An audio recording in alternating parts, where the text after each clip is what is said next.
Dibon tayo ng beef shoulder, mga kabutsa. Yan o. Maliit lang siya na beef shoulder. Didibon natin siya.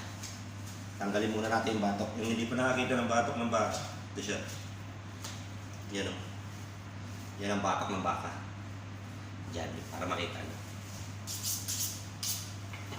Tanggalin muna natin yung palaykal niya. Yan, humulay na.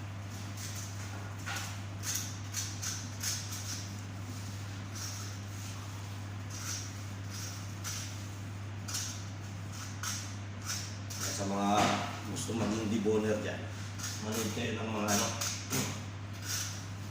naggagawa ng video, lalo na yung mga gusto magpunta ng Canada, UK.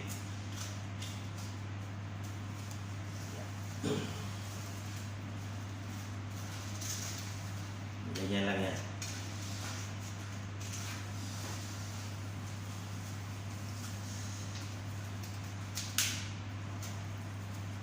Tatanggalin dito yung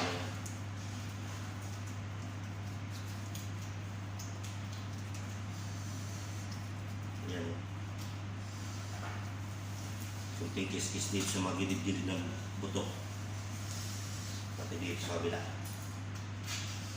Para mabilis yung tanggal. Gamitan ko na ng panaga kasi pupurol yung kutsilyo ko eh.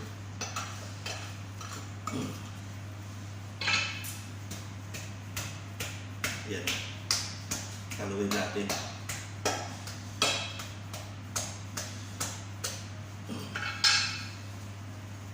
Kung makita mo na yan, sukitin na natin dito. Yan. Bigay na yan, mga kabutsa.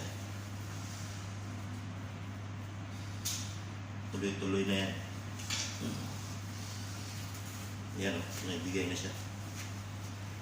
Bilang kaso na kuha ito, talin naman talaga.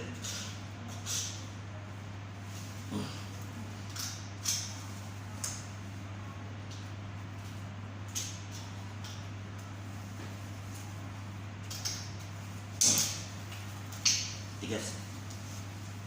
Ayaw magbigay.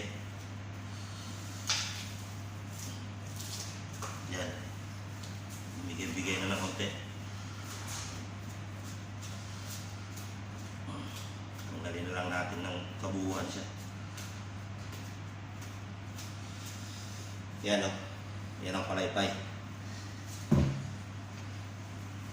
Tapos, tanggalin natin yung bone marrow dito. Yan.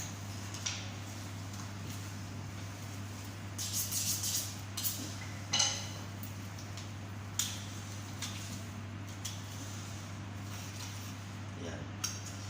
Kabilaan. Pati dito sa dulo.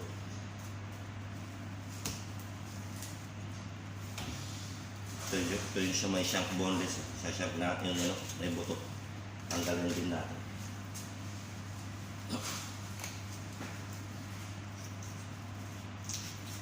Yan. Tanggal na yan, mga kabutsa.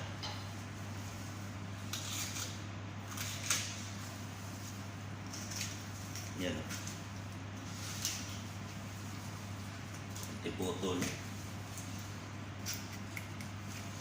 Pulin natin ito kasi matigas na ito dito. Yan.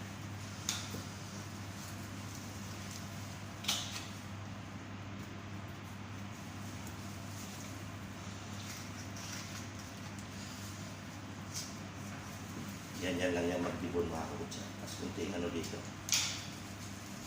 Ikot muna natin. Kasi totally ano ko na ito. Tanggalin yung laman.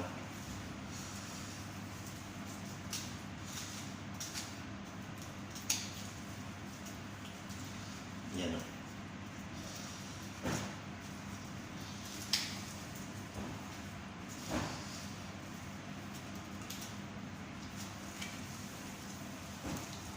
Puli na natin dito, mga kabutsa. Yan. Kina, tumagas na siya. Yan ang bone marrow niya, mga kabutsa. Yun naman yung shoulder niya, shoulder blade. Yan. Boneless na yan. Yan. Kaya hanggang dito lang, mga kabutsa. Sana ay matutunan kayo. God bless.